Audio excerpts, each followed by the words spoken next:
মৰমৰ ছাত্ৰ ছাত্ৰীসকল, আজি আমি ক্লাছ 10ৰ দ্বিঘাত সমীকৰণ নামৰ চেপ্টাৰটোৰ পৰা এটা উদাহৰণ 6x² - x - 2 = 0 এই কুৱেশ্যনটোৰ পৰা দ্বিঘাত সমীকৰণৰ মূল উলিয়াব লাগে। তেতিয়াহ'লে চোৱা আমি কেনেকৈ উলিয়াব লাগে মূলটো, আমি অংকটো সলিউশন কৰোঁ। চোৱা প্ৰথমতে আমি লিখিম সলিউশন। সলিউশন লিখাৰ পিছত এতিয়া এই যে আমাৰ সমীকৰণটো দিয়া আছে আমি ইয়াত পাতি ল'ম। 6x² - x - 2 পাতিলো। তাৰ পিছত আমি কি কৰিম, এই যে প্ৰথম পদটো আছে যেটো x² লগত যেটো পদ আছে 6 আৰু লাষ্টৰ যেটো পদ আছে একেবাৰে 2, এটো এটাকৈ ধ্ৰুবক পদ। তাহলে আমি চাম 6 * 2 এই দুটা পূৰণ কৰি হয় 12, মানে 12 হয়। এতিয়া আকৌ আমাৰ চাব লাগে এই 12ৰ মানে কেনেকৈ বনাব পাৰো, 12 মানে 12ক আমি পূৰণ কৰি আমি যোগফল কেনেকৈ কৰি 1 বনাব পাৰো। তাহলে আমি যদি চাও 6 আৰু 2 যদি যোগ কৰা হয় 8 হ'ব, এটো নহব। আৰু যদি চাও 12ৰ উৎপাদক কি আছে, 3 পূৰণ 4 সমান সমান কিমান হয় 12 হয়। তাৰ মানে 3 আৰু 4 আমি যদি যোগ কৰো হ'ব 7, নহয় এটো। আমি 4 পৰা 3 টো বিয়োগ কৰি যাও তাহলে 1 থাকিব, হয় না নাই? লিখিম 6x² - তুমি লিখিম 4 - 3 into x - 2 = 0। বুঝি পালা?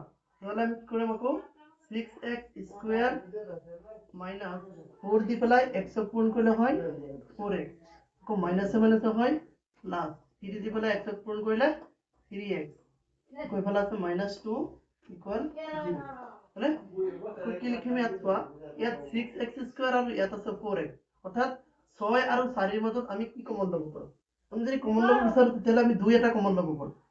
2 কমন ল'লো, 2 কমন লোৱাৰ পিছত ইয়াতো আছে x, ইয়াতো আছে x, এটো কাৰণে আমি x কমন ল'ম লগত। লোৱাৰ পিছত এই 2টো 6 ৰ মাজত 3 বাৰ যাব, আকৌ ইয়াত দুটা x আছে, এটা কাটি দিলে থাকিব এটা, এই এটা x ইয়াত লিখি দিলো। তাত মাইনাস আছে, মাইনাস লিখিলো, 2টো 4 ৰ মাজত 2 বাৰ আৰু x আৰু x কেনসেল হৈ গ'ল, পাছত থাকক। এই দুটাৰ মাজত আমি কি ল'ব পাৰো কমন? এতিয়া চাও এইটো হল অযুগ্ম সংখ্যা, এইটো হল যুগ্ম সংখ্যা। যদি অযুগ্ম আৰু যুগ্ম সংখ্যা থাকে তেতিয়াহ'লে মনত ৰাখিবা আমি এটা 1 কমন ল'ব পাৰিম, অৰ্থাৎ 1 এটা কমন ল'ব পাৰিম। এই প্লাস চিহ্নটো ইয়াত লিখি 1 এটা কমন লৈ ব্ৰেকেট এই 1 2 3 ৰ মাজত মানে 1 2 3 ৰ মাজত কি যাব, লগত x আছে, x এটা লিখিব পাৰো। তো প্লাসে মাইনাসে হয় মাইনাস, আকৌ 1 2 2 ৰ মাজত 2 বাৰ হল ইকুয়াল টু হলে 0। এটাৰ পিছত তেতিয়াহ'লে আমি কি কৰিম, এই পদটো আৰু এইটো একলগ কৰিম, 2x কি আছে প্লাস 1, এইফালে আছে এই দুটা ব্ৰেকেটৰ পৰা এটা ব্ৰেকেট কমন লম, 3x - 2 = 0, হয়নে? আমি এইখিনি ইয়াত পাতিম, এইখিনি ইয়াত পাতিম, এইখিনি অংক ইয়াত পাতিম, যেটো আমাৰ মূল উলিয়াব লাগে। তো চোৱা 2x + 1 3x - 2 = 0। তুমি মূলটো উলিয়াব লাগে তেতিয়াহ'লে কি কৰিম, এটাকে লিখি পেলাই লিখিম, এটা আছে 2x + 1 = 0 বা কি আছে 3x - 2 3x - 2 = 0, তাহলে 0 দিব লাগে, -2 = 0, আমি 0 লিখি।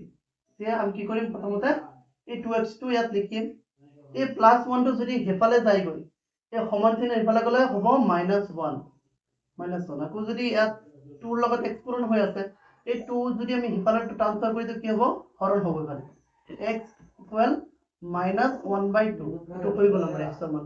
আৰু এটো চাও কি আছে 3x টো লিখিলো, ইয়াত -2 থাকিলে আমি হেফালে নিলে হ'ব +2, হয়নে? তো যদি আমি চাও ইয়াত 3 টো x ৰ লগত পূৰণ হৈ আছে, এই 3 টো হেফালে গলে হ'ব হৰণ, x = 2/3, বাস আমাৰ দুটা শূন্য ওলাই গ'ল। কিয় কৰে এতেকে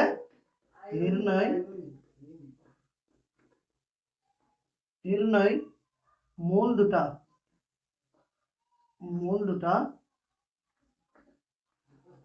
কি কি -1/2 আৰু কি বলো 2/3, এই বলা আমাৰ এইখিনি হৈ গ'ল আমাৰ অংক।